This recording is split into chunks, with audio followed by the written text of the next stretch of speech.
दो जगह पर देवता रहते हैं, एक तो स्वर्ग में और एक हमारे इंद्रियों पर।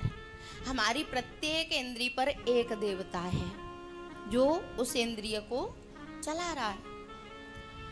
एक श्रुति है, परांच खानी व्यतृत स्वयंभू।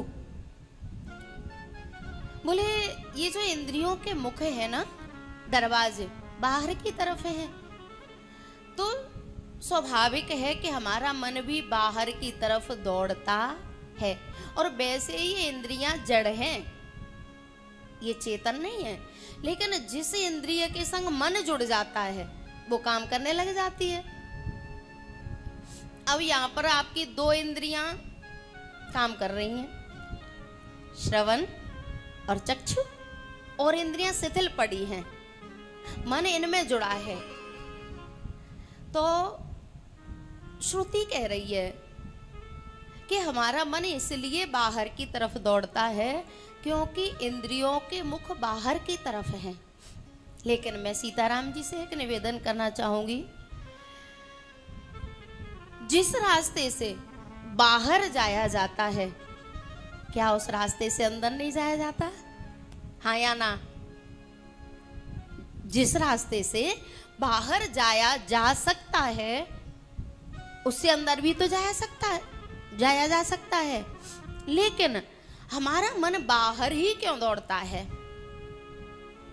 क्योंकि इस मन के लिए पोषण बाहर ज्यादा है, भोग बाहर हैं, विषयेंद्रिय बाहर हैं, जितने भी इस मन के पोषण करने वाले तत्व हैं वो बाहर हैं। अगर इंद्रियों के दरवाजे केवल बाहर होते तो क्या फिर कोई अंतर्मुखी नहीं हुआ है? बात समझ में आ रही है ना? जिस रास्ते से बाहर जाया जा सकता है उससे अंदर भी जाया जा सकता है, लेकिन उसके लिए थोड़ा सा प्रयास करना पड़ेगा। जैसे किसी ढलान पे से गाड़ी चल रही है, ढरक रही है, और वो हमारा जो मन है ना, ये अनादि काल से बाहरमुखी हो रहा है, अनादि काल से बाहर देख रहा है। इसे बाहर देखने की आदत पड़ गई है अनादि काल से, इसलिए ये बाहर ही दौड़ता है।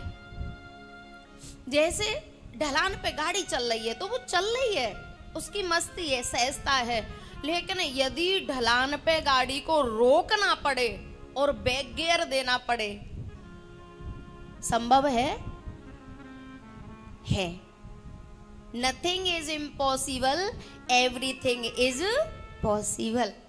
कोई भी चीज ऐसी नहीं है जो असंभव हो। हाँ, मैं आपकी ये बात मानूंगी कि जब ढलान पे गाड़ी चल रही है तो उसमें ब्रेक देने में और बैक गियर डालने में थोड़ा सा संघर्ष करना पड़ेगा। गलत तो नहीं कह रही? हाँ, संसार में कुछ भी असंभव नाम की चीज तो है ही नहीं।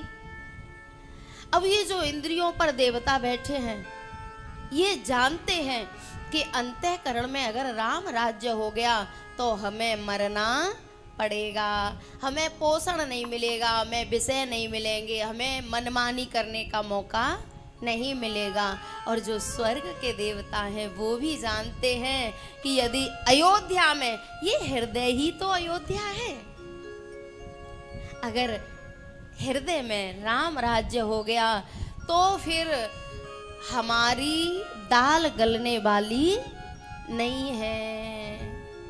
इसीलिए तुलसी बाबा को कहना पड़ा, आए देव सदा स्वार्थी, आए देव सदा स्वार्थी, बचन कहाई जनो परमारथी।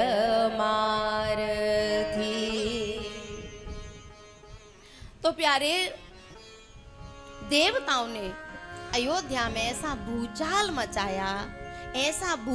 मचाया कि जहाँ राज तिलक होने वाला था, जहाँ राम राज्य होने वाला था, वहाँ काम राज्य हो गया।